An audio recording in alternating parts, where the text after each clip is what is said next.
Welcome back, Night Owls, to another episode of Tales of Twilight.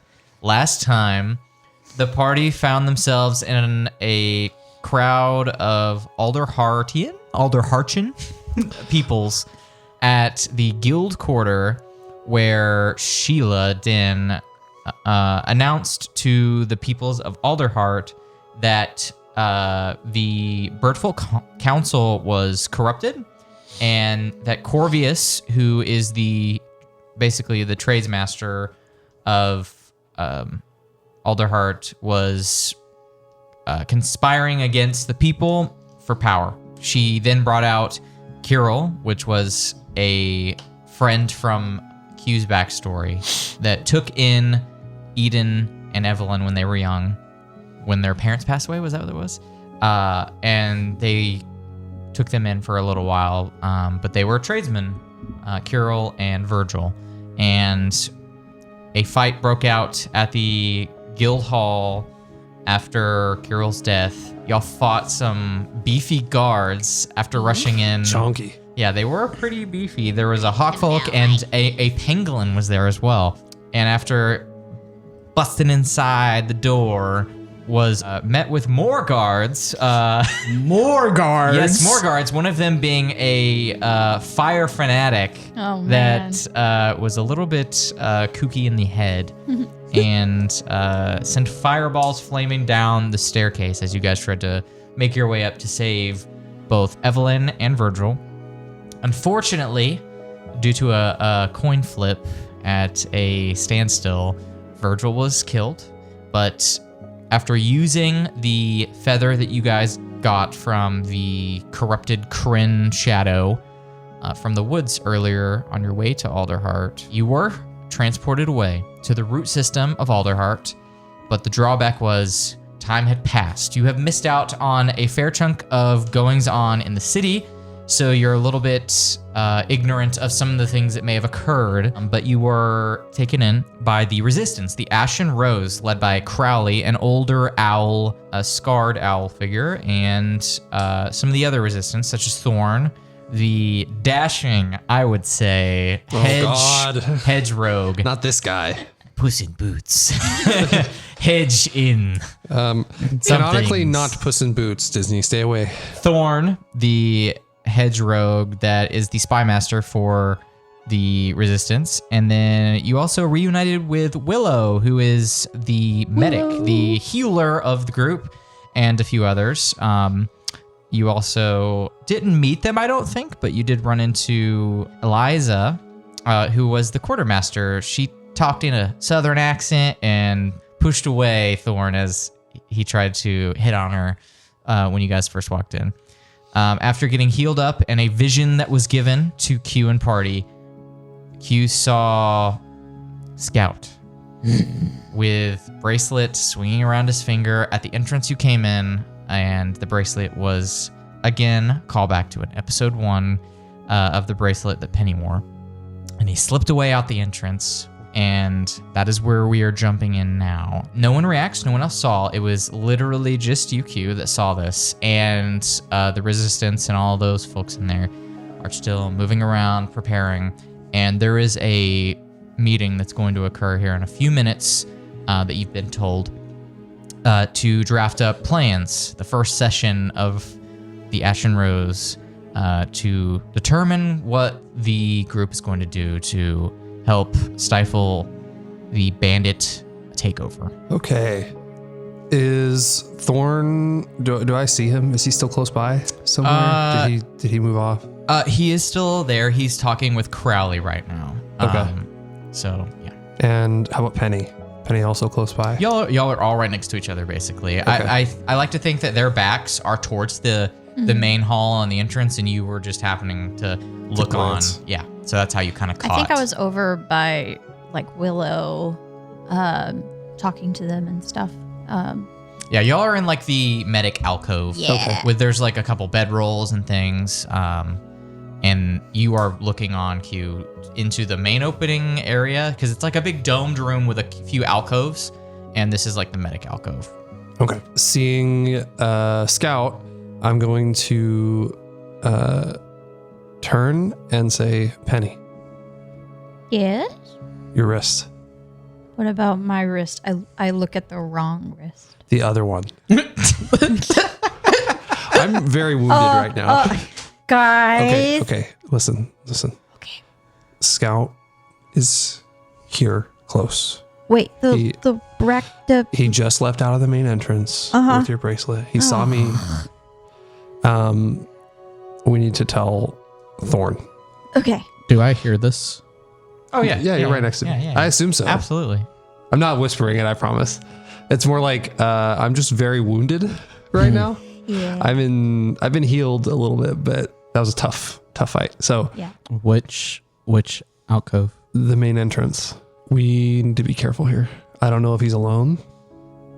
I don't know what his plan is, but I think that the best thing to do is to get Crowley and Thorn on board. If Thorn is as skilled as he says he is, or lets off that he is, he may be able to help us. Scout's fast. He's sneaky. He's tricky. We've learned this. I don't think that I can keep up with him. I don't think I can either. Okay. I'm going to go tell him. And Okay. I'll get up and start. Wherever Crowley and Thorn are, I'm going to start. Yeah, they're at like the center of the room, basically. I'm not sprinting up to them, but I'm walking with a purpose. Thorn. Yes. To your Yes. knowledge, to what you know, do the bandits know where you are right now? Where we are? No, this is a secret. You saw the entrance. It's hidden. About that. A very prominent bandit just took Penny's bracelet off her wrist and made his way out. He knows where you are. He knows of this place. We know him as Scout. He's stealthy and conniving and tricky, and he's clearly an informant. Shit. He just left. Yeah. I don't know how urgent this will be, but it feels crucial because you are harboring a lot of people here that you know, and I don't know if you have a way to react for that. He just slowly looks over to Crowley, and Crowley next to him hearing this. Oh. He pull. Oh, yeah. Ooh, that is not good. What I need you all to do is Thorn is going to take you out the tunnels. We are going to relocate to our beta location. Do you have any sort of vetting process for the people you bring in here? But of course. There is, I know that we met, at least Thorn knows that we met in the tunnels, and it was by happenstance. We arrived there magically. We didn't walk into the tunnels. Scout knew where you were before we got here. He didn't only follow us. There's no way. Interesting prospect. But right now the primary objective is to get everyone out. So, if you wouldn't mind, Thorn will lead you to the exit, and I will hurry along the rest of the people and stay behind just in case, and follow you up from behind. If you come upon Scout, what he took is very precious to Penny. If you find him and capture that, if you could return it to her, that would be helpful. Sure, but we do not intend on exiting and chasing. We don't intend on a lot of things with the bandits, but they tend to force things on us. I see. He nods. Everyone, this is a compromised location. Now, if you would follow Master Thorn, and we will exit to a secondary location for your safety. And everyone begins moving into the willows, the alcove, and Thorn pulls on one of the roots that's sticking through, and a large opening opens up at the back of the medical unit, and people begin filing through. There's only a couple dozen people down here, but they escort the children and wounded first, and then the rest begin. And Thorn and Crowley are staying behind. Crowley in the main hall watching the entrance, and Thorn at the door waving everyone through, watching their backs. As people are going by, I want to take inventory of who's passing through, and also just kind of take a scan to see if there's anyone who looks like they're taking note where they're heading, essentially looking at some type of informant. Okay. Do an insight check for me. I'm just gonna kind of keep Evelyn close to me, just so she doesn't get lost in the crowd. Mm-hmm. Yeah, she has been pretty silent since you guys got back. Overwhelmed, in shock, I would say, pretty obviously. What's your roll? I was an 11 for insight. Okay, you're watching people go through, and the only thing that like catches your eye is just panic, grief, and people just being completely overwhelmed and scared. Fear is like the main thing you catch on everyone's eyes, and they pass through. And as the last person is corralled out, and Thorn makes his way inside, are you guys going with them to the secondary location, or are you staying behind? I was just brought back together with Evelyn. I almost lost her. I cannot separate again, so I'm gonna go. I'll stay with Thorn and Crowley. You guys go with the others. I think I'm actually gonna stay. I'm gonna stay with Thistlefoot and whoever else decides to stay. Okay. All right. Q and Evelyn go through the opening and follow the crowd through the tunnel.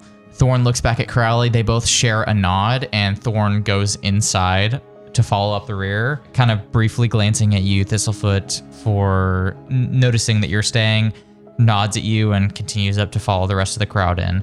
And you are left alone with Crowley and an empty resistance base. As their footsteps drift off, Crowley picks up a couple of his things, throws it in a bag. You see a large greatsword on his back.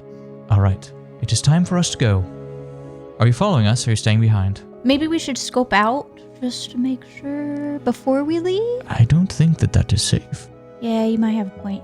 The route system down here is patrolled by the bandit. The only reason we have been safe until, well, but a few moments ago was because this is a hidden room. I will not make you go, but I don't see a reason in staying. Their numbers are unknown but strong.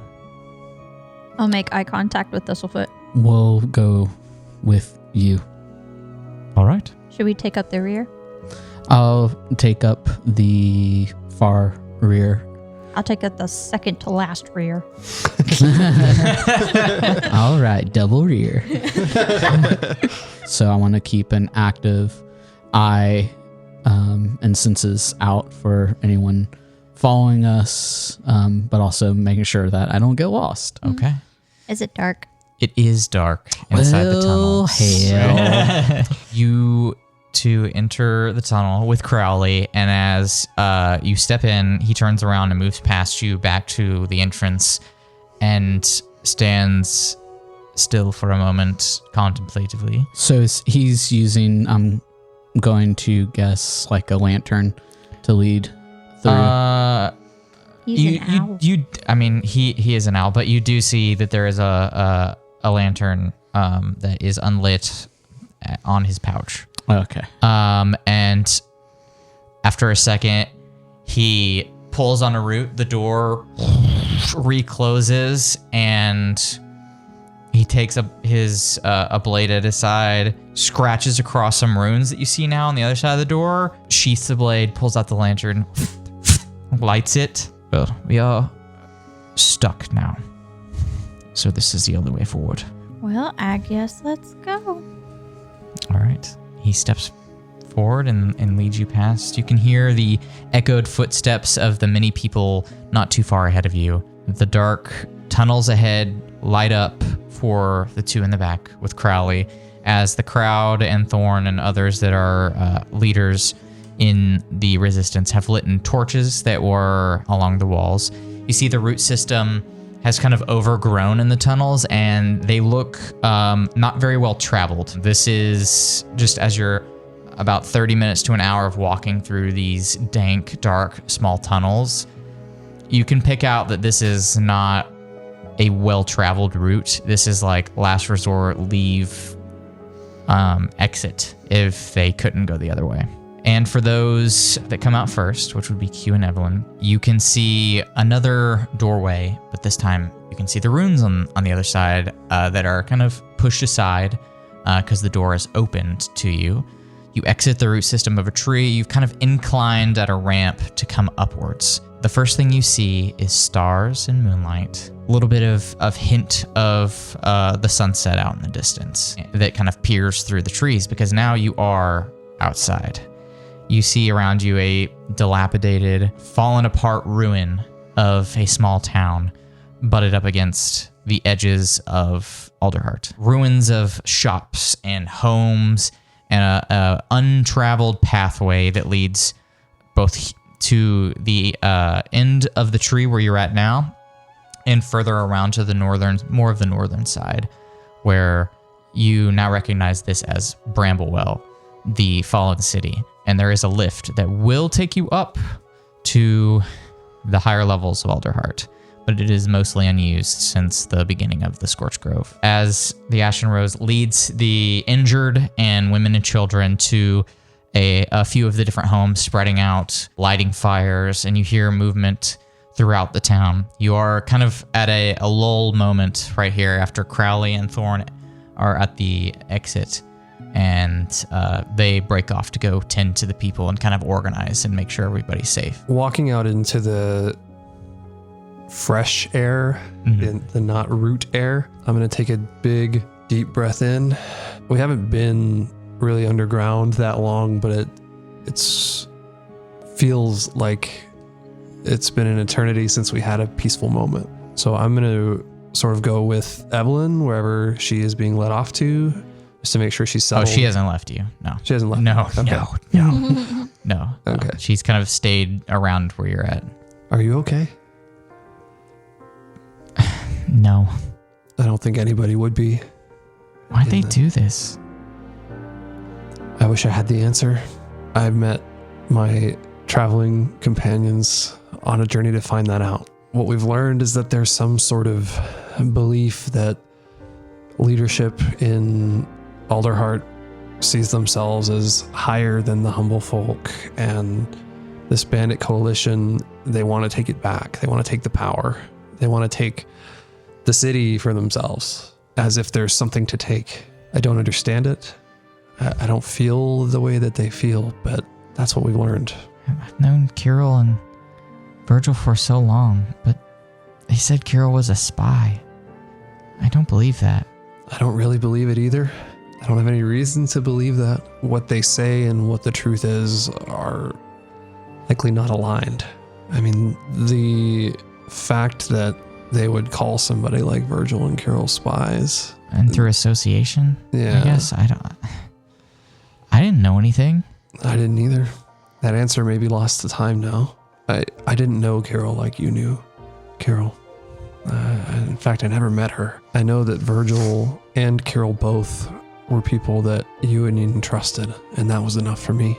If you don't think that Kirill was a spy or involved in some sort of dealing like that, I don't have any reason to either. No way.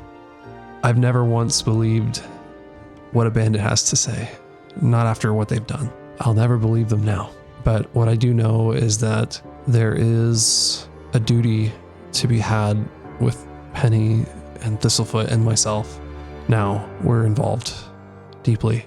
And I'll kind of just catch her up on what happened at the bandit fortress, Okay. and in the sort of downtime moment, kind of bring her up to speed. Like, this is all the things that we went through. This is what we've experienced. This is why my teeth are long now. Oh, yeah. That's a weird thing that happened, which I'll take care of that in a second. I just want to bring her up to speed because there's a lot that happened in the last week or two that we've been moving around. She kind of sits down at one of the stumps around a table outside of a broken down home that you guys are kind of at right now with your party, and just puts her head in her hands. I was gonna say we should leave, but I don't think we can now. If they are successful, they're definitely going to be hunting you forever. I'm not as worried about me. I made decisions. I did what I had to do. I'll face those consequences, but you and Kirill and Virgil didn't make those decisions. You need to go with the Ashen Rose, and at the soonest chance you have, if you travel near home, make your way to the garden and wait there. You don't think they're going to leave this place, are you? I don't think there's any reason they would stop. I don't know why they would. We encountered them in Marshview first. They stretch. The one that held you at knife point gave the orders for Eden's death. She gave the order. There's no reason that they wouldn't continue to try and spread their reach. I don't think these people are leaving. You. Then you stay with them until it's safe. I don't think there's any other choice. If you leave now, when we traveled through forests, it was perilous. And they have said things that lead me to believe that they are deeply aware of goings on and things that they shouldn't really be able to know about. So it's not safe for you to leave. I don't want to leave. I don't want you in greater danger than I have already put you in. Well, there's nowhere else to go, from what you just said. What I mean is, my friends and I are not going to stay. I don't imagine that they are going to sit here and wait for the bandits to find us. I think that we are going to most likely make a move with the Ashen Rose. She stands up and looks you in the eyes. Then I'm going to help. You can help, but you're not ready to fight. You haven't seen me fight before, Q. Well, I don't know what to say to that because I haven't seen you fight before. But It's not my intention to fight, but I can help in other ways. yes, you can. You're just every bit as capable. As that conversation comes to kind of a close, Willow approaches you. Hey, Crowley wants to speak with you and everyone else. All right. I'll follow Willow. Okay. As you all follow Willow, they lead you to an old, decrepit, what looks like maybe like a town hall. And you see a broken sign that hangs from it. Rotted, old, battle scar wounds on these buildings as you walk by. And singes of fire. But the little bit of the sign that's left, you see, says Bramblewell, and the other half is missing. And as you walk inside, before you see Crowley stood at the center of the room, flanked by Thorn. You also see the catfolk, Eliza, as well as a red-furred foxfolk that's standing on the other side of Eliza. While we're walking in, I'm going to try to be towards the back of the crowd. I would like to just cast, for my own peace of mind, a little fairy fire in front of the door. Basically, that just outlines any objects in a 20-foot cube in a color.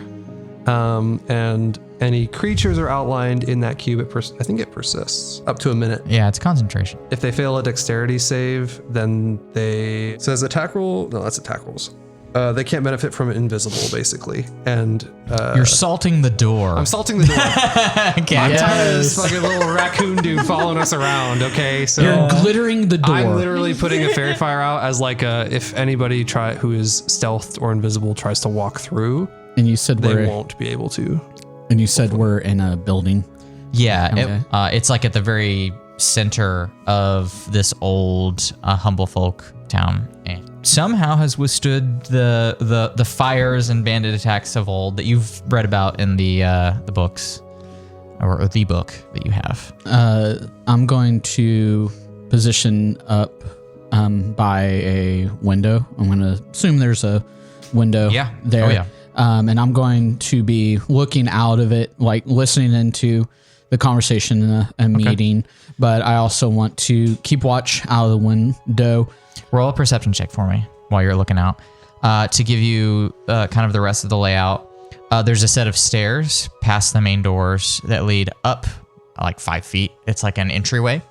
And there's a big opening square room just ahead of you. And there's a couple of offshoot rooms to the left and right. And a big window against the back wall. And each room, the doors are kind of rotted away and opened. And there's desks inside the rooms. papers, glass that's shattered on the floor, and plants. It's kind of overgrown now since it's been quite a while since this town has been used. This is the only recent things that have happened here is shady dealings. People will come here to deal in illegal things. Okay. Because it's, not watched or used very often. But at the center of the room is Crowley and all of those who have joined. Basically the main leaders and captains of the Ashen Rose. What'd you roll? So I'm a little bit more distracted by the burnt remnants of this place. I rolled a 9. Crowley nods in y'all's direction. It's good of you guys to join us.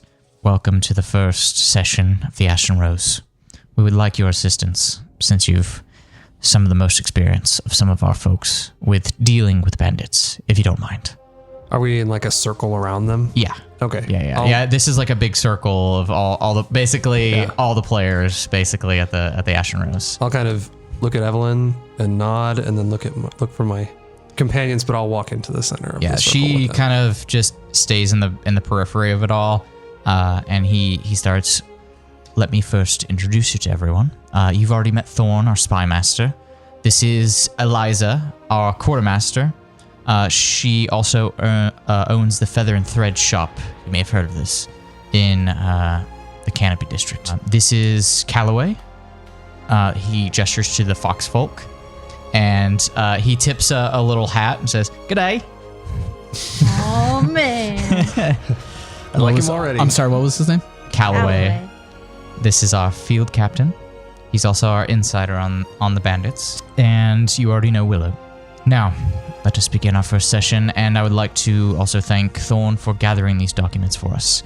Let us start with what we already know. Sheila Den has immersed herself and taken over the Perch Guard from what we've seen. Those are not good odds for us there, but we have not heard from the Birdfolk Council, but we've heard word that they haven't been killed yet. They've been captured and held up in the council chambers. Corvius is said to have betrayed the people in conspiracy. We have yet to see evidence of this yet. Also, they have released 5 maximum security high offending prisoners from Alderheart prison. The write-ups we have are as such. Garrick, the Hollowfang. We've heard that you have encountered him already. The Falcon. He led a group called the Hollowfang Syndicate. Extorted and smuggled across all of Humblewood. And it says here he ran protection rackets in multiple towns, ensuring that those who didn't pay disappeared. Next here is Ryla Thornpaw, said to have been some sort of infamous arsonist and saboteur, responsible for devastating series of fires across the Humblewood, including an attempted burning of the Canopy Market not but a few years ago. Father Elian Skygaze, Owlfolk, a supposed cult leader who preached about the cleansing light and convinced an entire village worth of people to follow his doctrine and led them to the Scorched Grove to their deaths. Brusque Ironscale, the Pangolin, notorious warlord, traveled from across the sea and tried to recruit an army of mercenaries and nearly raised Salter's Port and failed. And lastly, the most unknown, the Violet Fang, master thief and con artist, known for high-profile heists, including the theft of a sacred relic that they took from the Holy Branch. They have joined the bandits and are enforcing their rule of law. It doesn't seem like they have the full forces from what we've been told by our friends here, and they gesture to you, but we've received reports that legions or groups of the bandits are enclosing from all regions. We have drafted up a plan, and I'm going to be sending you all on assignments, and if you would like to assist, that would be of much help. First off, Master Thorn will be infiltrating the council chambers to try and find some key evidence that will unite some of the noble families that have draw of people to match the bandits. We need to convince them to join our cause. Eliza, I'll be sending some of the few people we have with you to retake your cash in your shop so we can use what you have against the bandits. Calloway, I'll be sending you on one of the more dangerous tasks here with a few of our more high-profile fighters to attempt to capture and question Captain Sheila. I'll help in any way that I can. This is a decision point here for you. Do you guys want to assist Calloway in the capture of Sheila? Do you want to retake the Feather and Thread shop to get the cache of secret weapons and items to assist in the rebellion? Or do you want to go with Thorn to gather the key pieces of evidence to gather more of the noble families to strengthen and bolster your numbers? What do you guys think? As much as I don't feel comfortable around Thorn, I think helping our numbers might be a huge benefit, honestly. Thistlefoot? What do you think? My master has had trepidations about our own council of elders and corruption that is possibly within our order.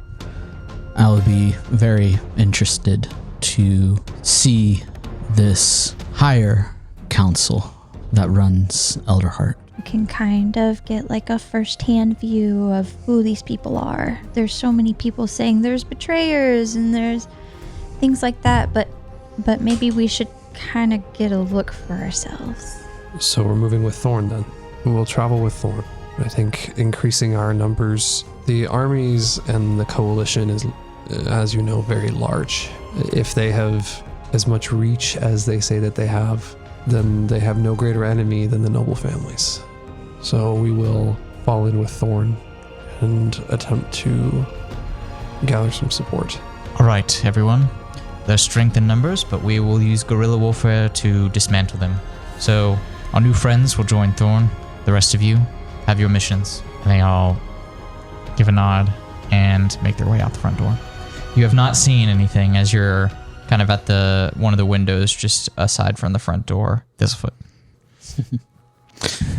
Before we leave, I go over to Crowley and I pull one of his feathers to get his attention. Yes, Master Thistlefoot.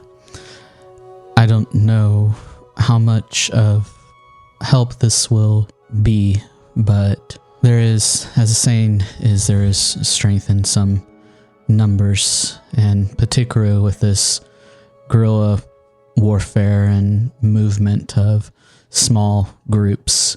Agreed. My order specializes in this type of movement. Try to send a message to one master, a master named Makarel of the Whispering Pines Order. Send your fastest, most trustworthy courier that you can, and maybe my master can send some members, some trustworthy members of our order to help. Previously, we've got no assistance from them, but maybe a more direct ask will be appropriate. My master has long theorized there's something not quite right in our order.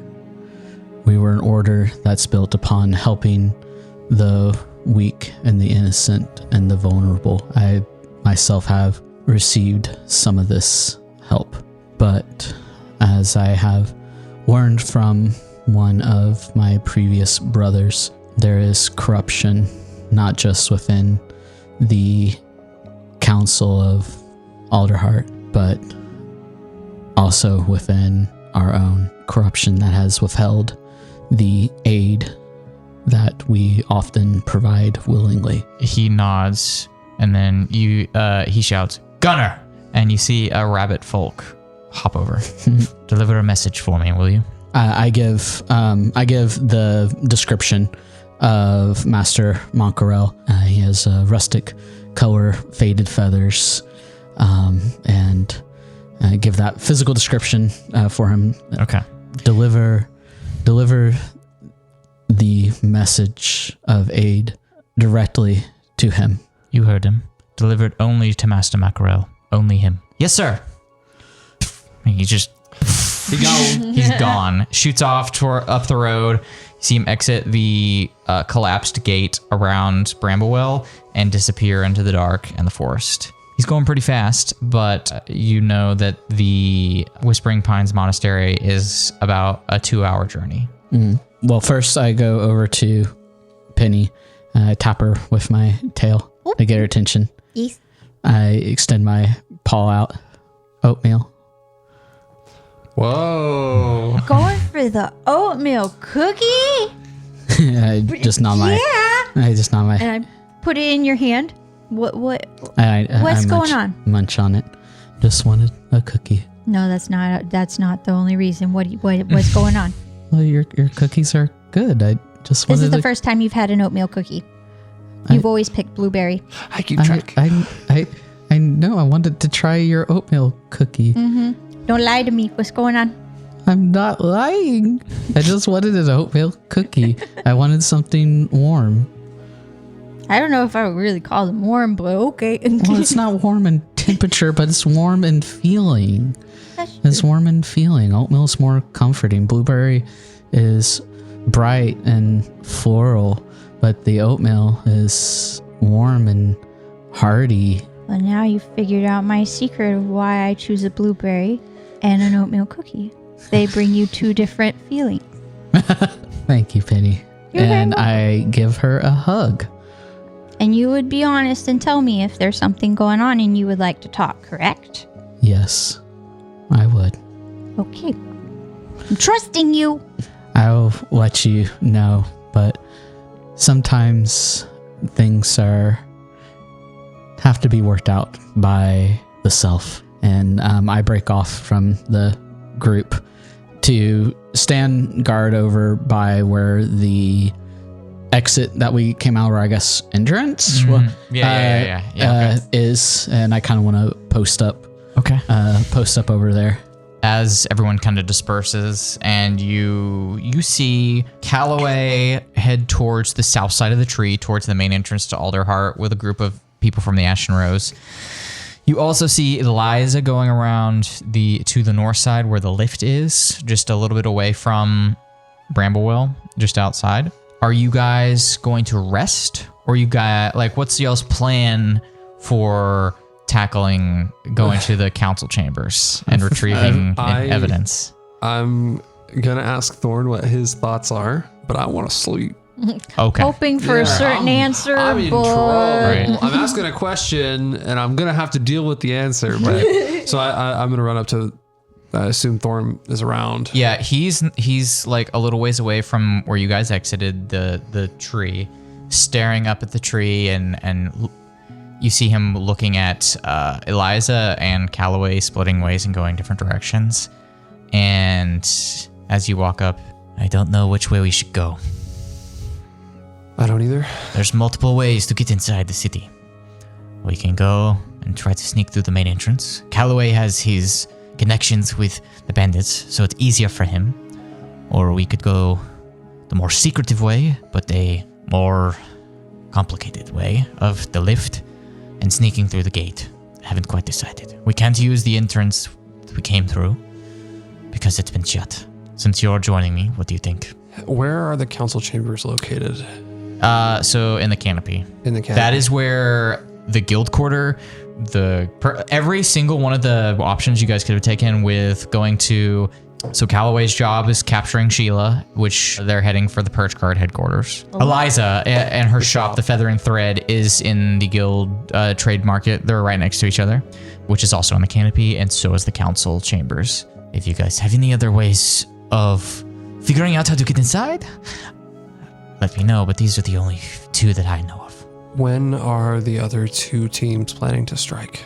Calloway, I do not know. Imminently is probably what they were going to do immediately, as it is night. Maybe they are taking rest from the battle they ensued with you. Eliza, I do not know. They have to stake out and see if her shop is still being watched. But she is not associated with the Ashen Rose, so it is more of avoiding patrols.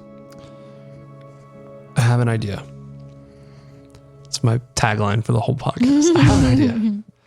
It's a loose one, but I need to rest. And so do my companions. So if we're going to assist with this, it can't happen now.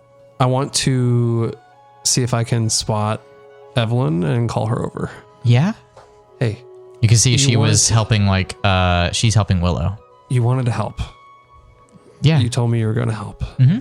I need you to the best of your ability, think back to one of the hardest times in your life. When you and your sister stowed away on that market cart, do you remember where you hid so that all of these guards and merchants did not find you? On the cart in the area, which way did you come in? Do you remember any of that?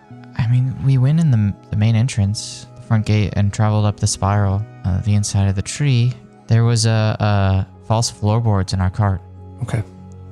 You can see, as she's thinking about that, roll an insight check. Okay.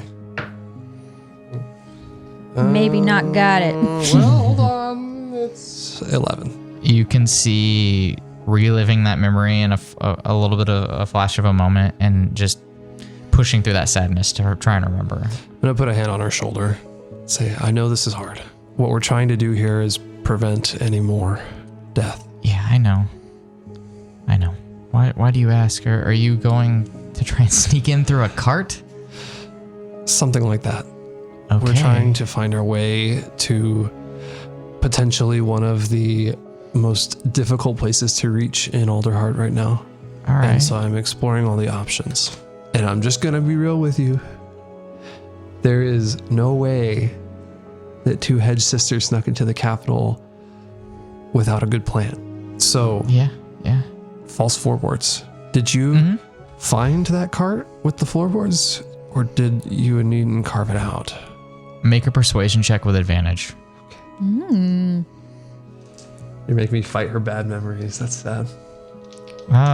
Or something. There's something going on. Something's happening. It's happening.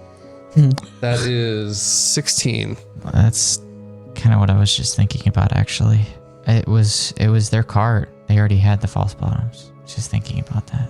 Why would they need that? That's a question we may never get the answer to. Yeah. There could be all kinds of reasons, but what we know now is that we have to have a plan to do this successfully. Right, yeah. Are you going to sneak in through a cart? Maybe they're doing shipments of supplies? I don't know. I think that our best bet is to get in quietly until we cannot be quiet. I mean, yeah. If we don't and we try to barge through the front door, we may run into the same issue that we ran into earlier today. We may not be able to get in. Yeah. And worse, there may be more bloodshed, and that's what I'm trying to avoid. The spies here in the Ashen Rose are capable, so they say. They've led me to believe that they are. And we have Willow at our side. Thistlefoot and Penny have traveled this far to do the right thing. And so if there's a way for us to get in without being spotted and make our move at the core, then we should do that. So I'm thinking kind of Trojan horsey is the plan. Yeah. Okay. What do you think, Thorn? That's not a bad idea, actually. Let me see. I'll go ask one of my scouts. We've been watching the entrance, see if they are maybe making some shipments. And if so, we could probably try and slip in.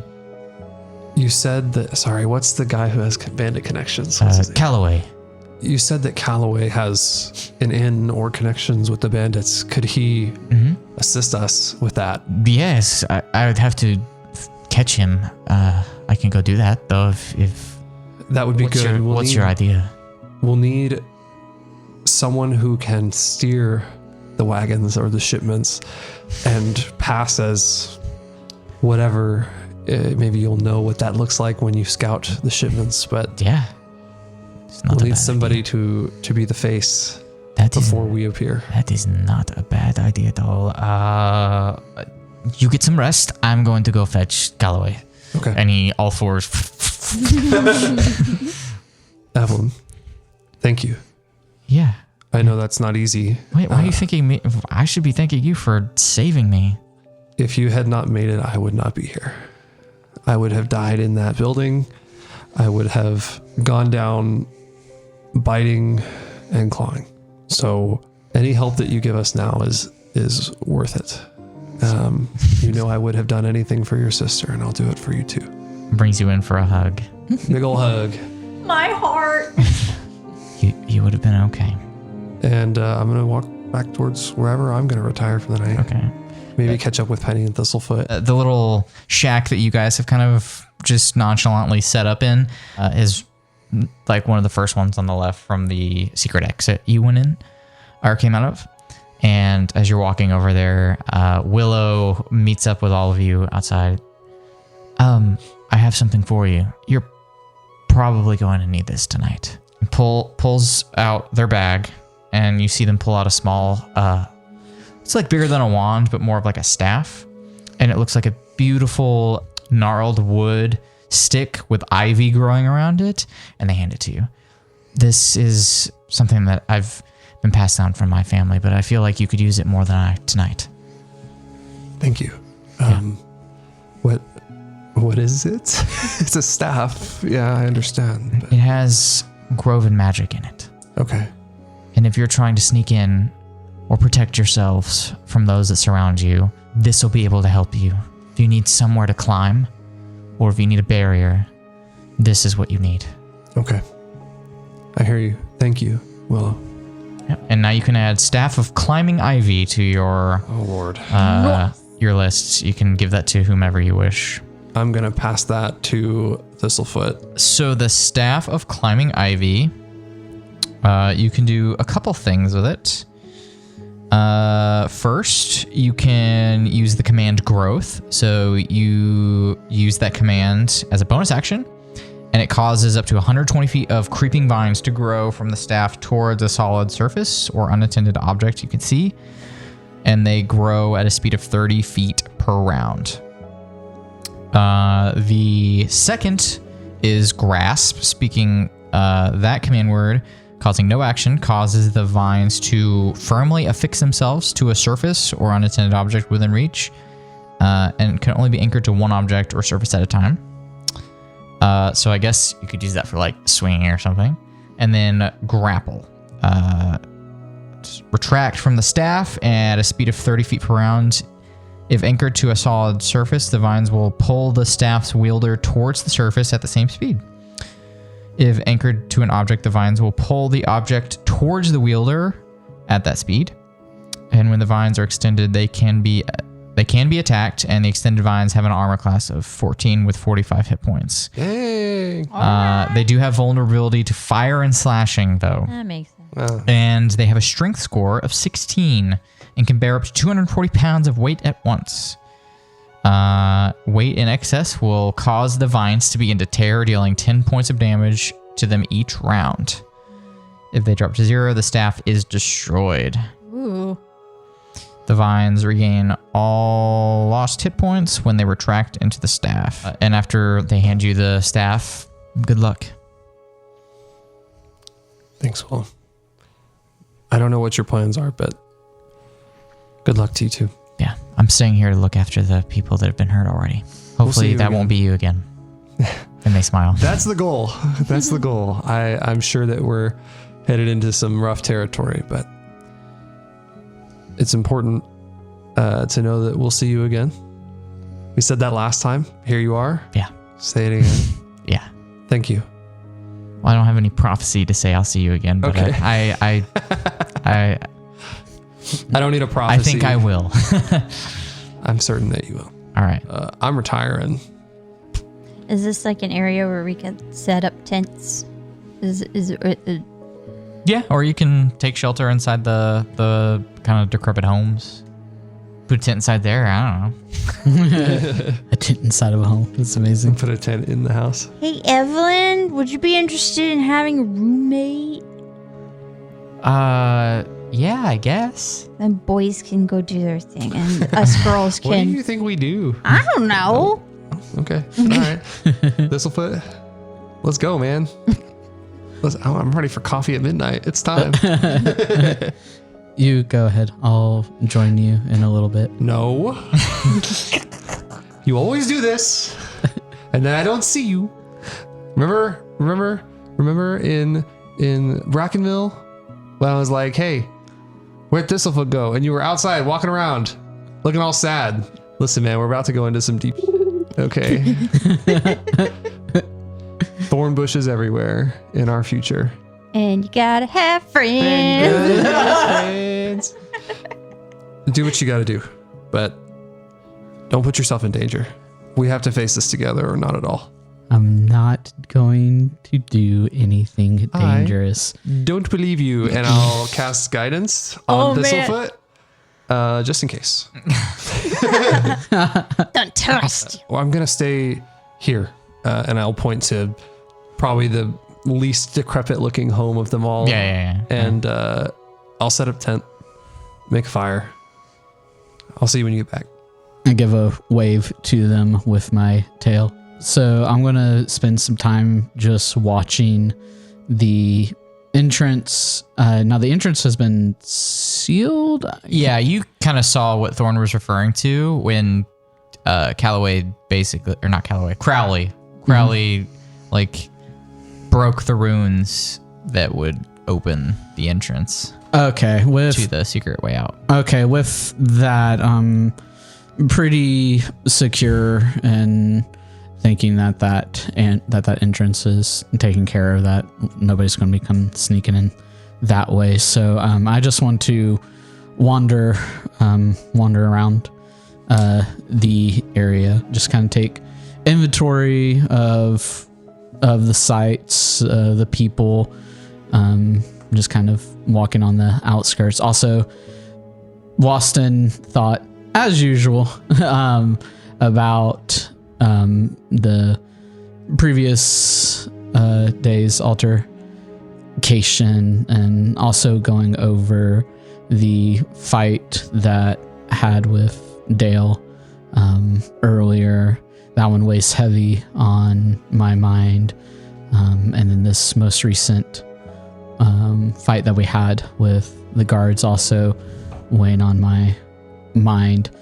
So just contemplating those, walking around, and also just seeing what I see.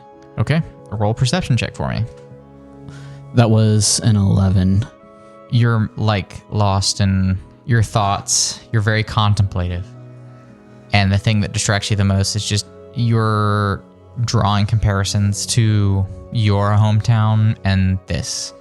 Even though it's so far away from the fires of the West, there is so much relatability in the damage to this town, the burn and singed homes. You can look up the west side of the trunk of Alderheart, the big tree, and you can still see blemishes to this day from hundreds of years ago of the bandits that attacked in the past. And that weighs heavy on your thoughts. So I'll circle around the town, make my way back to the house that Q has claimed for our resting area. And Q had started a fire, you said?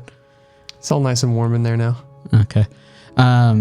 Typically, I would kind of stay on the outskirts of the fire, but I gather more kindling and I feed the fire, and I sit next to the fire, and sit down and stare into the flames. Something that I haven't done in a long time. Except for in the inn. Except for in the inn when you did that. Yeah. Yeah. When you enter the campground, I'm asleep already. Yeah. I'll say this in case you want me to roll for it, but I'm not actually asleep. I'm feigning sleep. My eyes are closed. I would think that you're asleep. I would think that you would be. Been a rough day, man. Been a rough day. Yeah, because I know you usually just conk out. So I'll fall for the you're asleep antic. I do notice you coming back. Just kind of like lift one eyelid very slightly and nod to myself, and I'll say nothing for now. And I'm just going to let my thoughts go into the fire. As I look into the fire, I see Dale and I fighting. I see the movements. I see the fight with the bandits. Then I see structures that come on fire.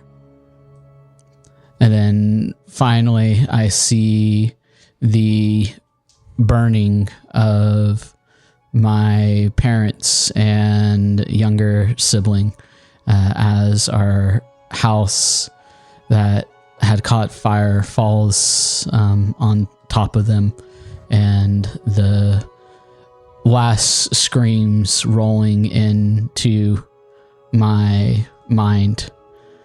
I close my eyes and I let all those thoughts and failures wash over and burn through me. And is Q still keep an eye out?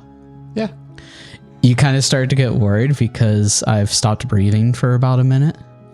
Oh. And then I'm side-eyeing you like. And then I let out a very big expel out. Then I stand, brush off the dirt that's on my pants, and I reach out to the fire and I let it warm my hands and body, and a small little smile, warm smile comes onto my face. And then I walk over to an area and make a little pallet, and I go to bed. After you leave, just out of the way, I kind of wait a little while, a few minutes to see that you've truly fallen asleep. It's, there's that period of time where you're not quite there. And as quietly as I can, I'm going to sit up and move closer to the fire. I sleep on the dirt, but as close to the fire for warmth. So I'll move closer and pull out the journal. I'm going to try to read another page. So how are you doing it? Are you trying to use what information you've gathered on some of the characters and things, or are you calling upon your god again? For now, I'm going to try to study it with just what I've already read. Okay. As much of the linguistic part of that as I can, understand. In that case, a history check for me. 16. So you have deciphered, remind me if I'm wrong, you've deciphered 2 entries so far? 2 entries so far. Okay. This will be the 3rd one. Yeah, that's what I thought. Just wanted to make sure I didn't skip ahead by accident. You are successfully able to, you're picking up on the lettering, and you know the characters now. For a lot, and it takes you less and less time as you've made references for a lot of the characters. The 3rd entry says, I held it in my hands today, the heart of the heavens pulsing with power beyond comprehension. It's not merely a stone, it is possibly itself raw and unshaped. The ancients spoke of the veil that separates the planes, and I believe this stone holds the key to parting it. Alendra was hesitant, but even she could not deny its beauty and potential. I saw the hesitation in her eyes when she touched it. For a moment, she felt what I felt. I know she did. Mulling over that thought of some greater power that can be held in one's hands, that's bizarre as a concept, as a thought. Thinking back to the prophecy that Willow gave to us and the previous pages, I am going to take similar to the way that I did this in the inn, I'm going to take off the Talon of Titan and place the Thorn of Kren in a sort of on the ground around the journal. With every last bit of strength that I have, I'm going to try to speak to the Great Rhythm.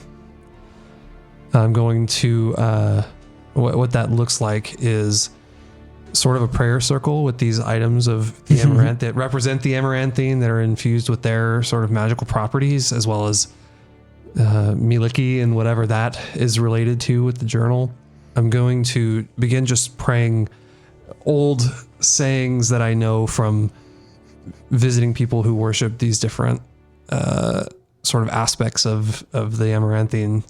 I'm praying for guidance, and I am trying to listen deep for the way that the Great Rhythm is moving, trying to do whatever I can to align myself with it and understand the way that it is moving currently based on that sort of prophecy. Give me a religion check really quickly. 21. Nice. Finally a religion check.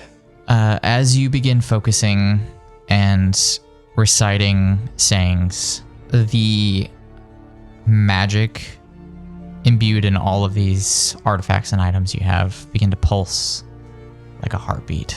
Instead of time freezing around you and you speaking with some entity, you have a vision. A small but beautiful space filled with plants of saturated colors, that of which you've never seen before, spanning about 20 feet or so, and gray marbled walls that surround and encapsulate this area. You are within.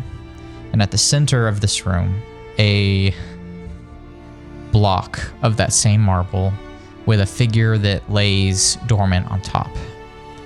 You draw a comparison to not exactly the same. They don't look identical, but they look similar in species to the form that you've seen Miliki take. They look different. First of all, they have pointed ears and silver flowing hair that is draped beautifully across their torso. You can see that along their legs and arms is something that is like colored skin, but it looks like leaves and vines that kind of are colored all along their body. A beautiful silken dress. This looks to be, what you can tell, a girl, a female.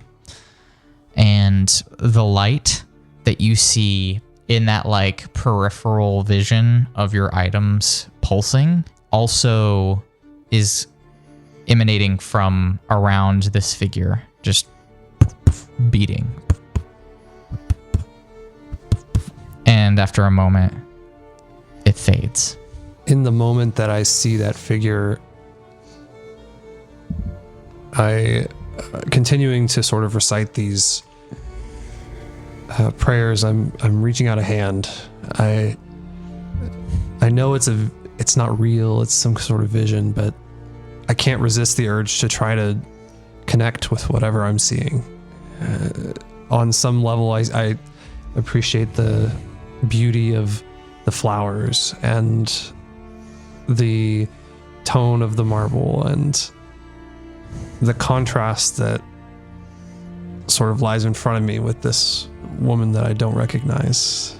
And I'm trying to, in the vision, communicate anything. I want to know what do I glean from this? What do I understand? What am I supposed to take from this? And as the heartbeat sound, the boom boom, gets louder and louder, and then begins to fade, and the vision fades away, and I'm left again in the night by the fire, I will collapse into the dirt. The last thing you see as the vision fades is as you've reached out and tried to get closer and that vision is fading, you see the vine designs on their body pulsing as well. And they are vines and leaves and different things like that. But as you have gotten closer, they look similar in design to the constellations.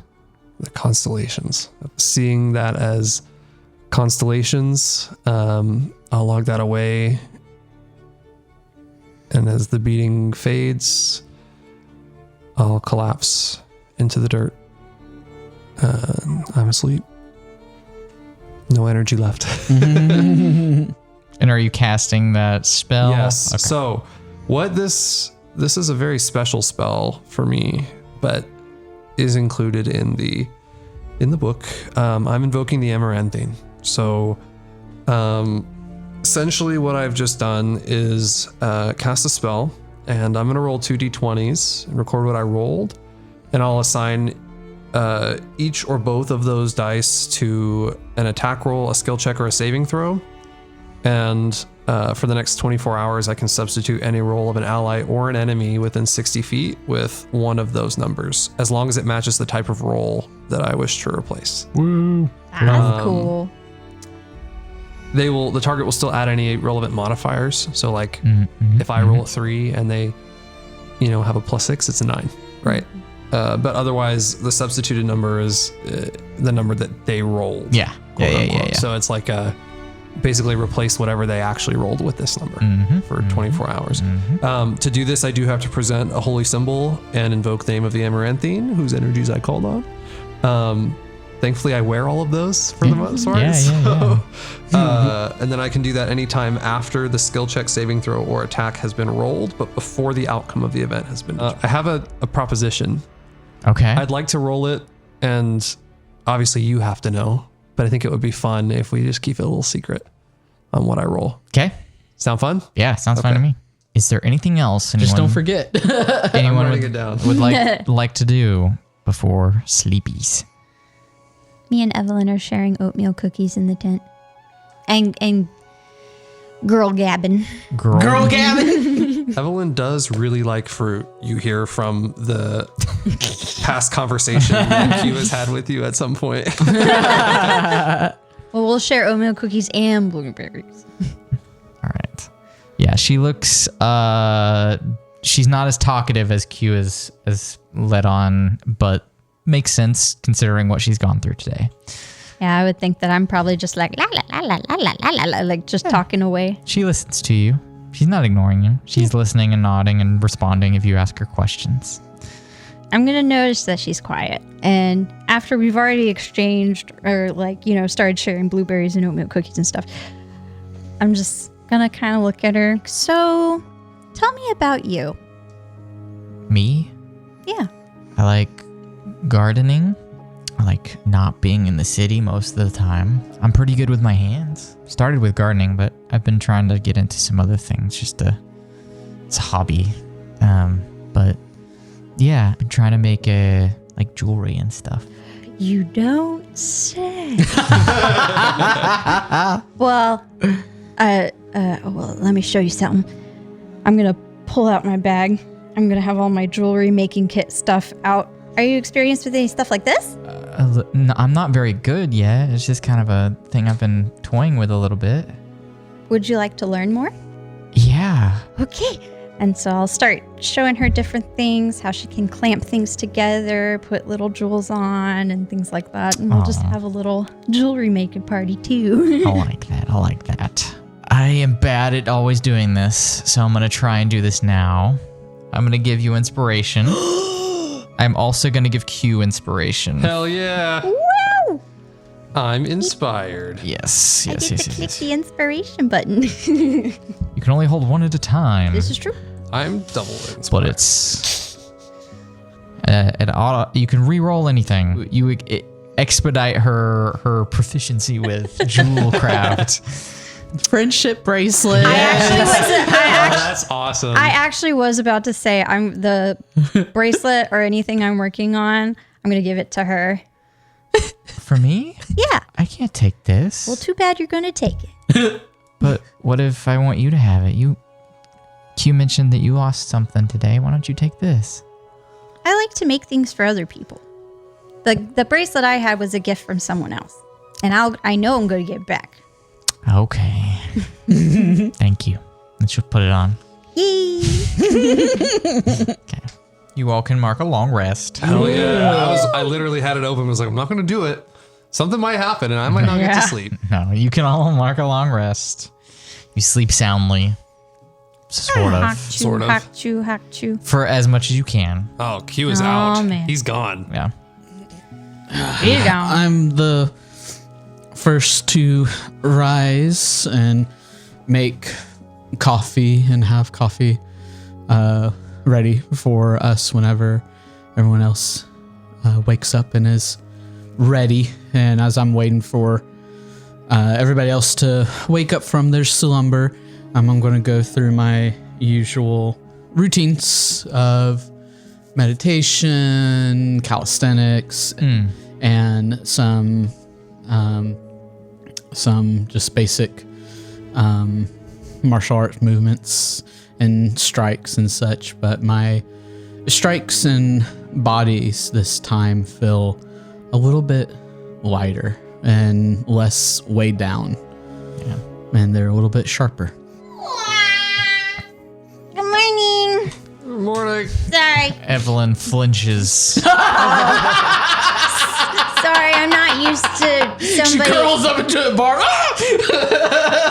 Sorry, I'm not used to somebody else being in here when I do that. Are you okay? I'm awake now. Oh, okay. Well, with everyone awake, I had everybody a nice warm cup of coffee. Very tired. He Where's was very Q? tired. He's still sleeping in. Oh, I'm on the dirt. I mean, you Yeah. can see me. Yeah. is he he's- okay? I look at Q, make sure he's still breathing. Yeah. I'm He's- still breathing. Yeah. He's fine. He's There are artifacts around him. He committed a ritual last night. I collapsed. I think we should let him sleep for a little bit more. Don't we have stuff to do today? We should probably help him up. Well, I think we should wait till Thorn comes back and give us more Okay. direction. Q definitely seems worn out. Yeah. Yeah. As you're saying that, you can see Thorn and Calloway both taking breakfast, kind of outside, eating some rations and drinking some water. He did come back. He was able to fetch him. I'm gonna let Q sleep in a little bit longer, then wake him up. I'm gonna I'm gonna go up to where all his stuff is laid out. I don't want him to lose anything, so I'm gonna kind of bundle it up and kind of pull it closer to him. That way, it's not just out in the open. I will go ahead and wake Q up. Then after probably about half an hour, wake him up, move him with my tail. Oh, I'll stretch. How long was I out for? What's going on, Thistlefoot? Good morning. Good morning, and I hand you a strong cup of coffee. I take a sniff and, oh, that's very strong. What? Thank you. It's still hot. Yeah. Okay. Yeah. I'm gonna drink it. Chug it. Doesn't matter. I need it. I've been out like a light. I am chugging this entire mug of coffee. I had yes, I'm fine. I had a rough night, but I'm good. Okay. I was about to say, don't lie to me. Listen, you saw everything that happened yesterday. You Yeah, know why it no, was that's rough. true. So I needed the sleep, but I'm good now. I do ready. an observation of Q, just make sure he looks okay. Are you trying to insight me? Yeah, do an insight. Yeah, I do a look over. I'm not easily letting you read me here. So Well, roll as well, and roll either deception or persuasion. Do not say which. okay. And then, based on his roll, you tell him what he knows. And 26. You can tell that I have been through a pretty busy night. It's pretty clear based on my previous sleeping habits that I'm not really a late sleeper. I'm usually up and at 'em. And it's not that often that I am asleep by the time you turn in. You can tell that I was probably not really asleep at that point and that something else happened overnight. Yeah. What did you do after I went to bed? Oh, I waited until you retired because I had some things that I wanted to address with the higher powers of the world as we know it, at least. And I'll kind of just recount the sort of ritual that happened, the communing with the Amaranthine, and the vision that I had of the silver-haired woman and the flowers and the marble. I don't really know what that means, but I feel like there's some purpose for that. And I'll tell you again, I also was able to read another chapter in this journal, and I'll relay that message to you as well, about something that the author was holding in their hands that had some power to warp reality, as it were. It was kind of spooky to read. I don't know of anything like that, but here we are. That's what I got. So I didn't want to worry anybody else, and that was sort of I had just a little bit of energy left to put towards whatever I could. I know that everybody was ready to retire, and that was really my suggestion, but I needed a private moment to do that. So I waited till you were asleep. You read me like a fucking book. My insight was bad. Thorn and Calloway both approach you, and all right, we are going forward with the plan that we discussed. Rather good one, I might say. So good on you for that one. Gesturing to you and Evelyn, and she kind of nods. Oh, yeah, okay. We have acquired a cart, and last night we installed a lower box underneath the cart and false floor, and we are going to try and stow away inside and slip inside. What did you say, kind of horse style? Oh, yes. I think they call it, what was the word? Oh, like a Bojack style? Yeah, something like that. Bojack horse style. Bojack horse style. All right. I like it. Maybe. Calloway looks over at you guys. Well, I've never heard of that before, but good plan. I'm going to be taking you guys in, and hopefully they don't find us. I hope that's the case. Well, I'm a good talker, so we're going to see how this goes, and we're going to try and slip in nice and slow, nice and discreetly. Are we going in a caravan of carts, or is it one, then you're going to shove us all in there? Well, their shipments aren't very frequent, so we are going to be slipping in alone, as it seems. So there's none coming at the moment. Calloway, by the way, haven't formally talked to you guys before, besides the little head nod there, but good to meet you. Nice to meet you. I'm Penny. Nice to meet you, Calloway. Q. Thistlefoot. Short and sweet. Very good. Well, ready to go whenever you are. Hop on in. Looking at the cart, can I fit?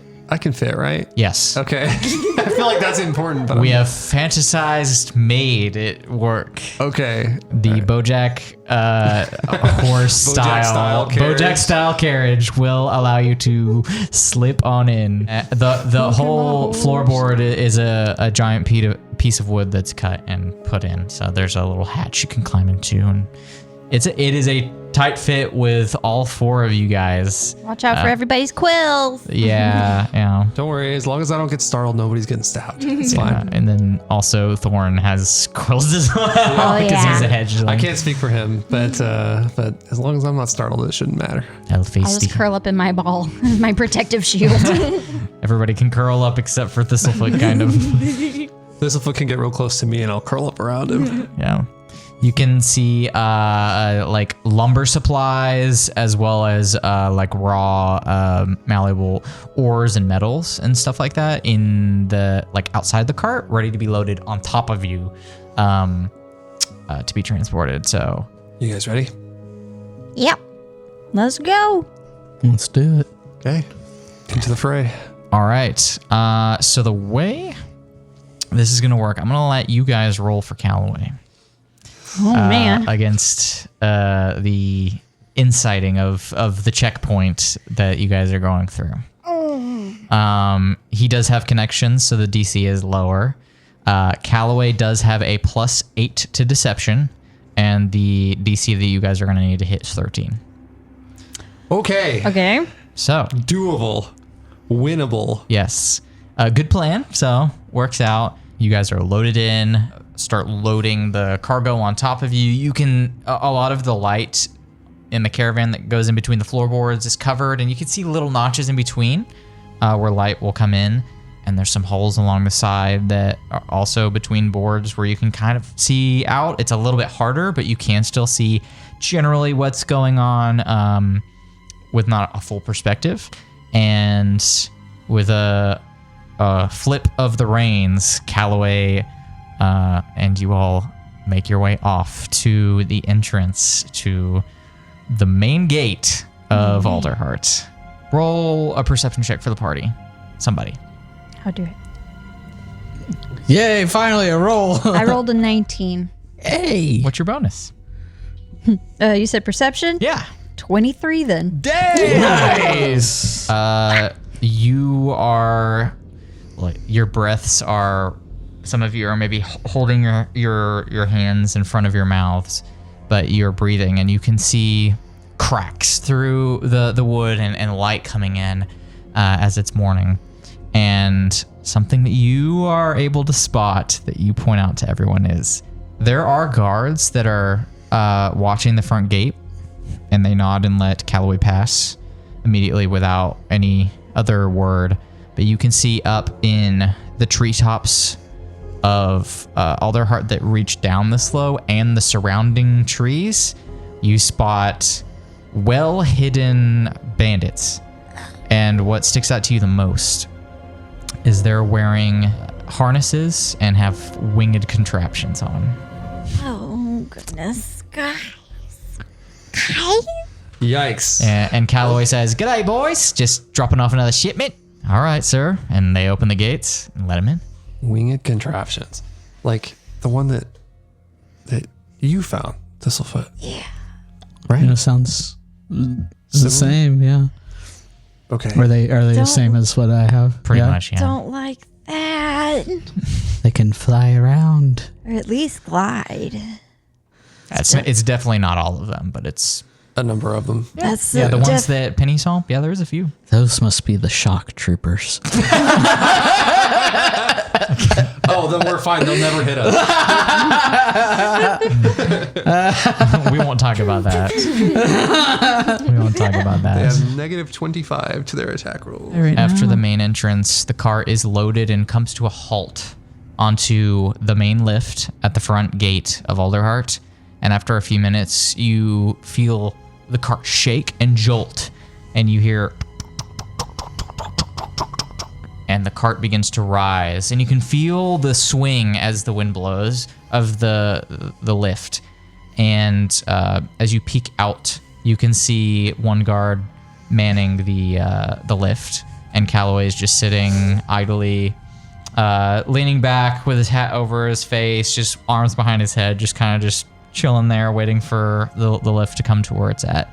So this lift goes up to the spiral, which is the main road that will go up through the trunk and pass through all the main gates before getting to the canopy. You can also go down the spiral to go to the root system, but most people do not do that unless they're impoverished or looking to deal in shady dealings. But after a few minutes, unless you guys want to do anything, the lift docks and it kind of shakes, and a small wooden gate opens, and the horse continues through to the spiral.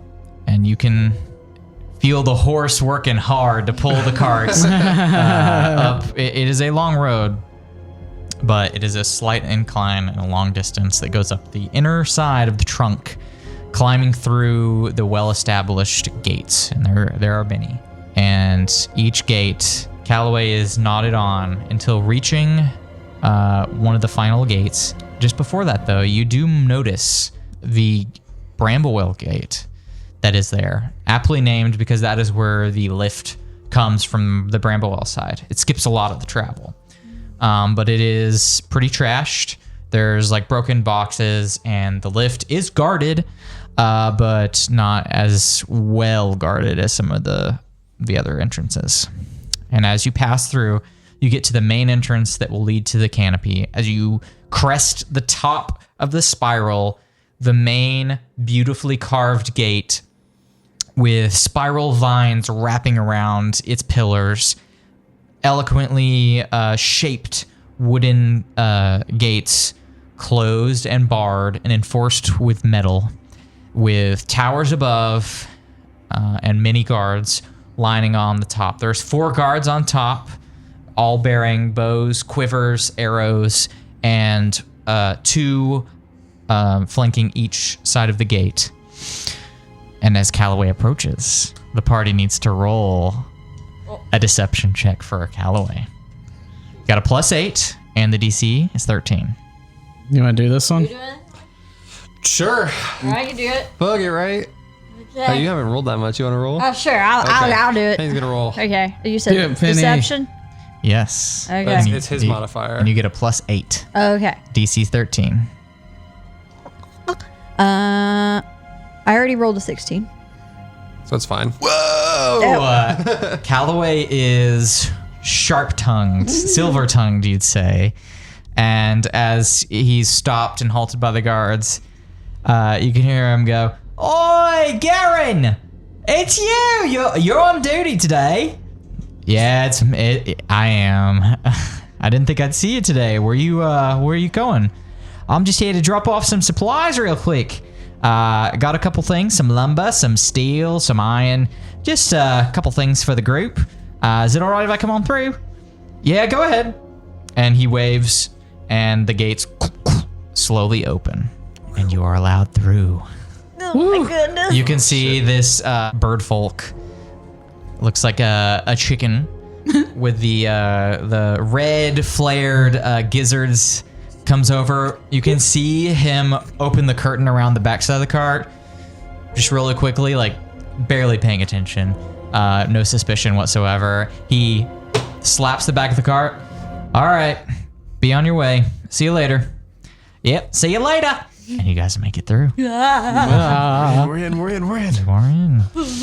Are led along the road still for quite a ways. You do see many guards, especially from behind, that are moving supplies and walking the roads on patrols.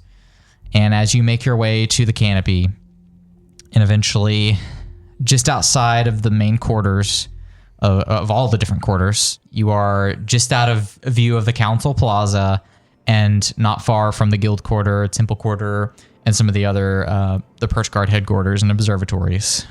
In a familiar spot on one of the side alleys, close to where you were taken down by Dale. And you can hear as some of the stuff begins being unloaded and put down, and the hatch opens. "All right, guys, if you want to slip out this way in between the alleyways, Council Plaza's just there." And he nods, and you can see beautiful tiled roads that start after the woods of like mosaicked colors, a fountain that is still spraying and looks beautiful, and a large statue in between you and the main council building. I'll be going to do my mission. I'm going to be heading over to the headquarters over there, just out the way. And I don't know how long it's going to take me, but I'll stay here later on, maybe a couple hours. And if we meet back up, I'll take you back out. Or if you find another way, I'll head my way. Does that sound good? See you on the other side. All right. Good luck, chaps.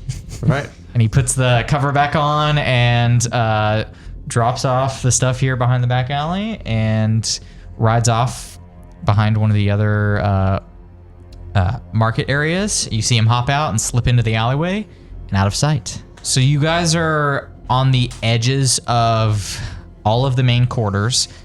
You're kind of at some of the market buildings. in one of the alleys, the back alleys. But you can see through the alley you're currently at, where the boxes are dropped off as like cover. You can see a large fountain and then a giant statue that kind of impedes some of your vision to the council building that you kind of saw in passing, heading to the guild quarter and from the observatories. It is a birdfolk statue, large, tall, and you do see like maybe 1 or 2 people walking around that don't seem to be in bandit regalia or guard uniforms, because you have seen both along your journey in the cart, both bandit and guards. Does it seem like everybody's kind of on edge? Yeah, yes. The 2 people you have seen are walking with a purpose. They seem to be carrying supplies and heading to either their homes or to their job. Let's a la necessary worker or whatever they called it during COVID. Essential worker. Yeah, essential workers. And Thorn kind of pops out. Okay, seems there's a couple of options we can try. What do you guys think? We could probably try and fit in making our way through, or maybe sneak on through, maybe alleyways or something. The alleyway we're in, how wide is it? Like 10 or 15 feet.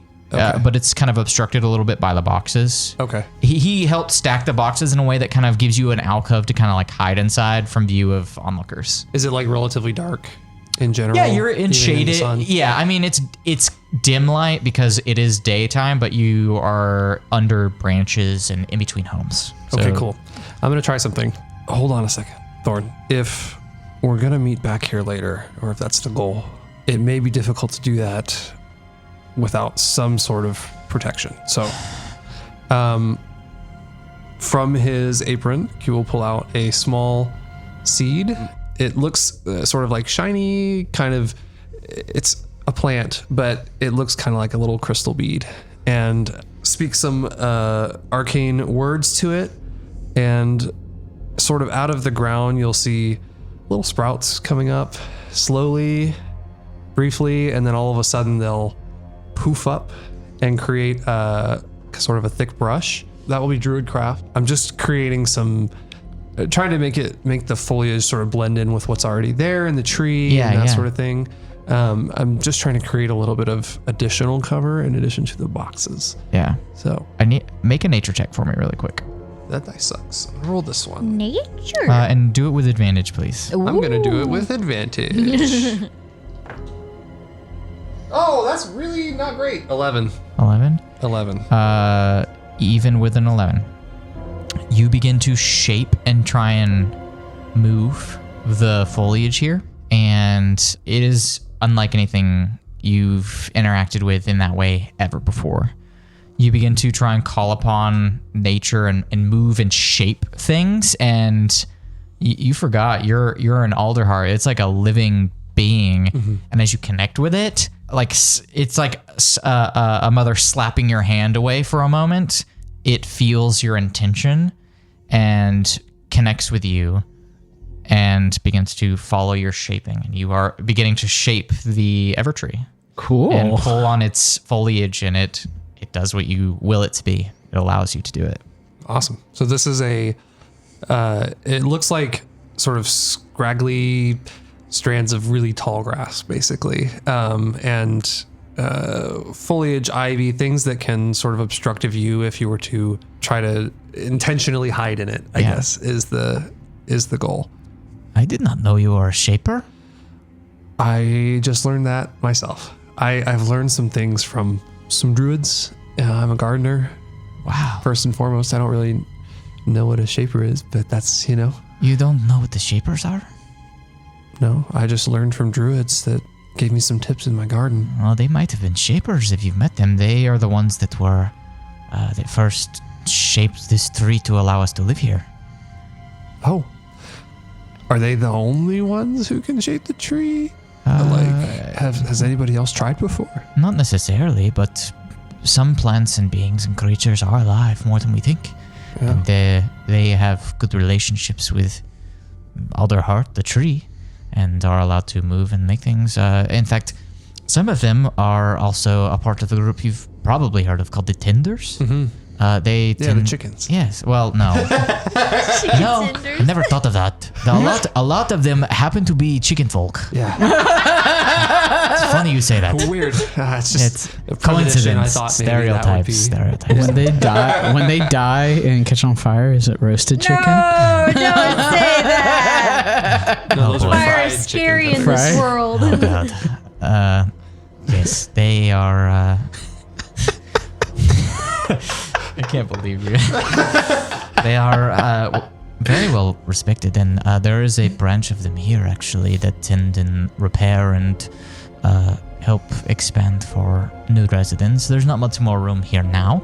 A lot of them are near the base of the trunk towards the roots, because that is kind of the only area to grow. But yeah. They're led by a Colonel Sanders. How did you know? Write that down. you know Colonel Sander? Oh no! Yeah. I've heard of the tales of Colonel Sanders and his group of 11. 11, huh?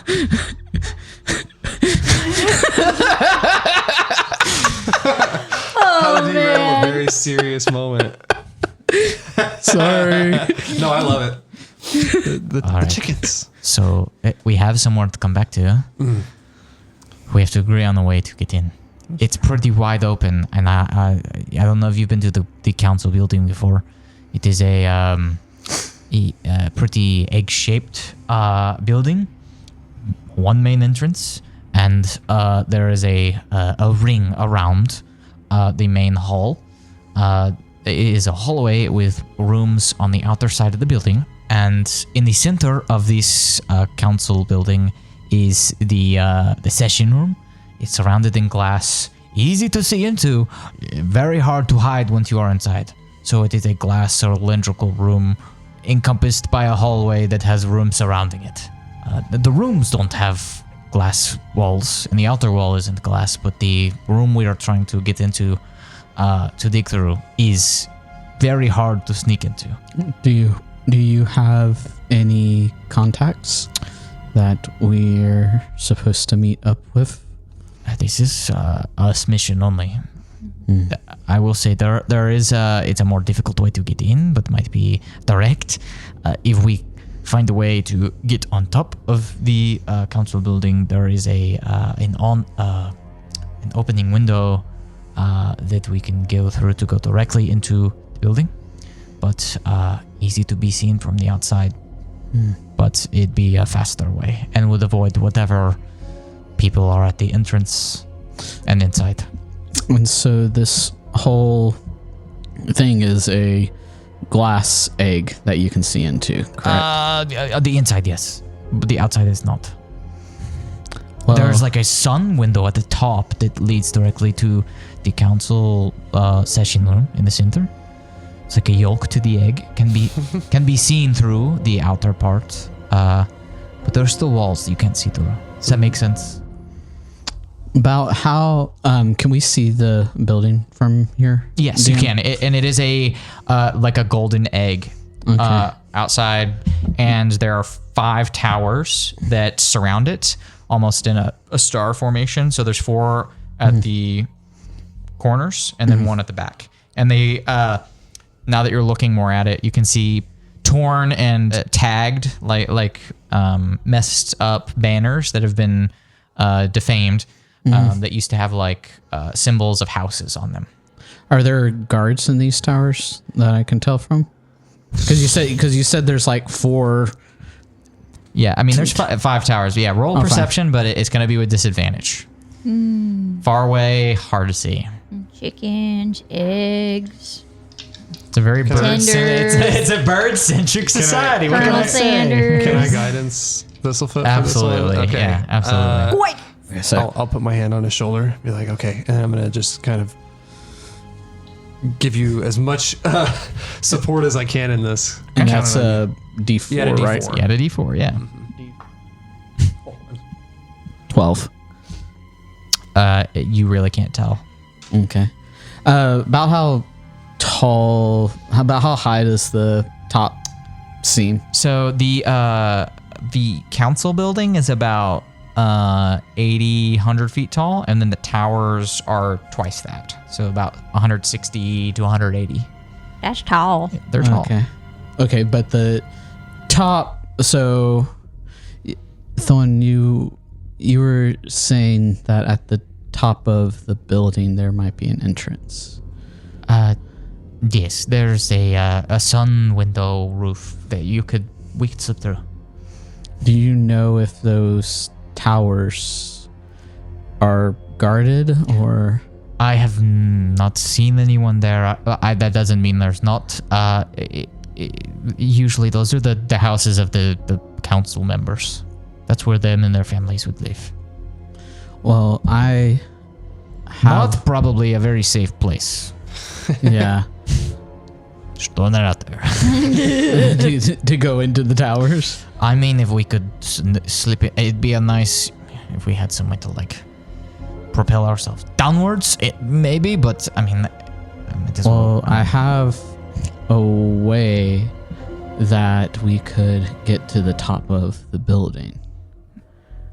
And I lift up the little vine staff that Willow had given us. Be a little bit more sneaky than going in through the front, because I'm assuming the front's probably going to be guarded by bandits. Most certainly. Yeah. Oh, yes. I think might be a little bit better chance. These council members are probably under house arrest or tower arrest. Oh, yes. In their towers. Most definitely. So I think might be a little bit better if we try to use this. Willow let me know that it can grow vines. So we can grow vines up there and climb up, maybe from the back. That way we won't be noticed. If Thorn thinks that the center room is the place to be, then I trust his judgment. Yeah, I'd rather not deal with the towers particularly right now. All right. Well, is there a way that maybe we can stick to the alleys and get behind the council egg? For the most part, yes. We can slip through a couple of the alleys, and then there's going to be a street we have to cross by the fountain and the statue before we can slip into more alleys and eventually get behind the council building. So, if we get there and we get to the roof, I can unlock the sunroof. It is most definitely locked, but I can unlock that. Perfect. Maybe with my newfound ability to do what did you call it, Thorn? Shaping? Yes. Maybe I can use that as we go and try to That would be great. give us some kind of cover. I don't know. I've never really done it on the move like that. Sounds like a plan. Okay. Okay. All right. The party will need to make a stealth roll. This will be a group roll. Everyone is rolling stealth checks, including Thorn, and it'll be a group success. Okay. So 20s count for 2 successes, 1's for double negatives. Oh my Thorn will also be rolling. Oh, don't say that. Okay. Thorn got a 20. 17. Okay. 2 successes. 6. Fail. 25. 3 successes wins Oh out. my goodness. As you are slipping across that street, Penny, your taloned foot catches on a stone and you fall. And one of the patrolling guards that had just passed on their route begins to turn around and cue you quickly move one of the brush out, and the vine wraps around Penny and pulls her into the bushes. It's like the cane that they use in the cartoons of the Exactly. Let's go. And there's like a moment of silence, and you're peeking out from the bushes, and the guard turns around and keeps continuing on their walk. Sorry, guys. I'll be a little more careful. All right. We need to cross after the alleys to behind the council building. So there's one more open area we have to cross. As you're passing through the alleyways, one of the bigger ones you can see the fountain and the calming splash of the fountain. But you also see now the front of the statue. Q and Thistlefoot you would know as Ava Windswift. She is known as the first speaker of the council, the very first Birdfolk council that was formed, and the one that drafted up the Humblefolk Treaty that ended the strife between Humblefolk and Birdfolk officially and brought them together. But what is different than what you've heard of the statue before is instead of the placard on the front saying the first speaker, it has been defamed and now says the first tyrant. And the treaty that is held in their hand says wings only. Oh, that's me. Interesting. Are we walking directly past it, or it's in a distance? It is like right outside the alleyway you're passing through right now. Is it in our path towards our, like where we're going, towards the... It's close. Okay. As we slip past or slip by it, I'm going to put my hand on it, and specifically as much of the placard that I can reach. I'm assuming it's a statue, the book's probably higher up, but I'm going to cast Mending as we pass by and just try to restore it. You'd only be able to get the placard. Yeah. Because the wings only part is way up on the treaty itself. Right. You were able to do so. How long is it a minute on Mending actually? I think. It is a minute. Are you going to do it? No, but I'm going to be angry about it. All right. I'm going to be mad at you that. go over to do it and Thorn's like, what are you doing? Stop. Get over here. Shit, sorry. You're going to get us caught. I was trying to fix it. I understand, but we can do that later. Okay, all right, fine. Let's go. We'll need one more stealth check, party success, to slip behind the council I'm going building. to throw up. Q has been sneaky one time in his life. And Thorn that was got 2 another minutes ago. 20. 16. Hey, success, double success. Oh, I failed. All right, and 7. what about Thistlefoot? 21. Triple success. Good job. Thank Good job. God. You are able to. We'll count that like your kind of low roll as the patrol is coming around, and Thorn just rips you from the statue and pulls you to keep going. And you make it. There's like a raised cliff behind the council building.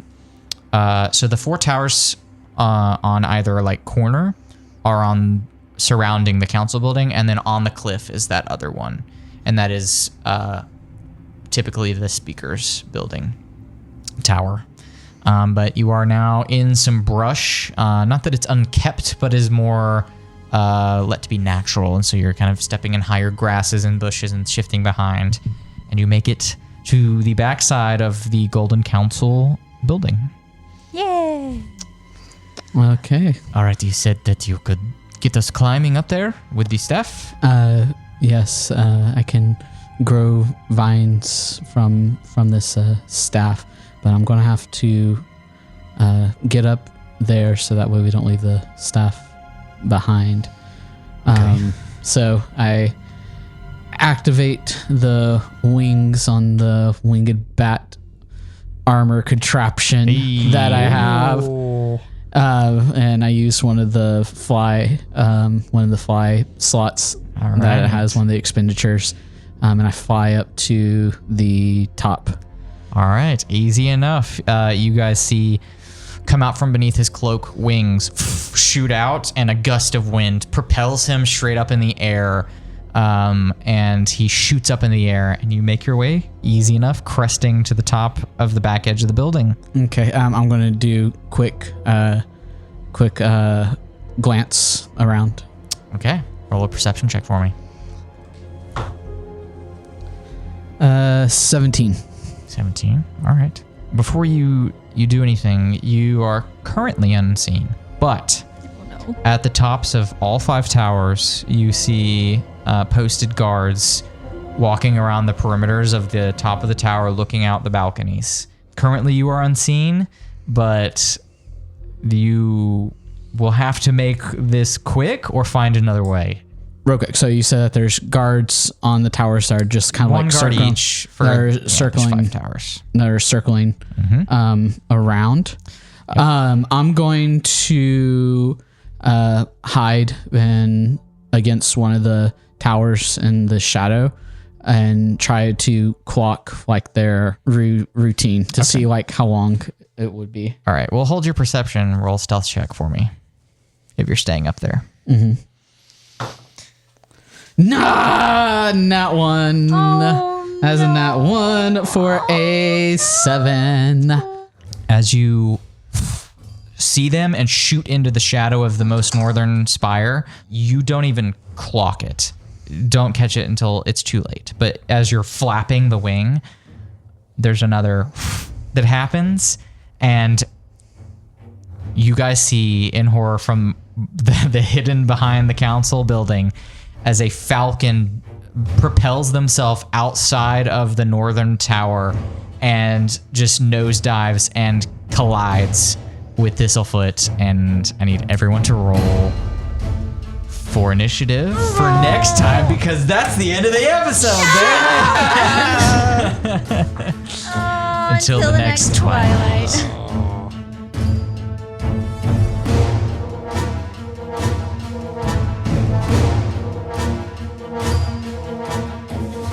Hey Night Owls, thanks for listening to this episode of Tales at Twilight.